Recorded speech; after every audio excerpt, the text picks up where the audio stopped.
রাধে রাধে, হরে কৃষ্ণা। এই এই যে আজকে হচ্ছে নীল পুজো ছিল।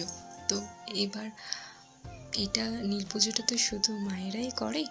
তো আমার যেহেতু মা হওয়ার পরে এই প্রথমবার নীল পুজো, তো আমিও উপোস করেছি। তো এবার হচ্ছে আমি তো বাপের বাড়িতে আছি। তো আমার বাপের বাড়ির পাড়ায় একটা লোকনাথ মন্দির আছে। তো সেই লোকনাথ মন্দিরেই ভোলে বাবার আছেন। তো সেই জন্যে এখানে আমি আর আমার বৌদি দুজনেই চলে এসেছি পুজো করতে। তো দুজন মিলে পুজো করে নিলাম।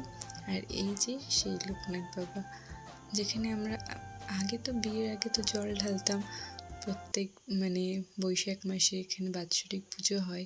তো আমার খুবই একটা কি বলবো, শান্তির জায়গা বলতে গেলে।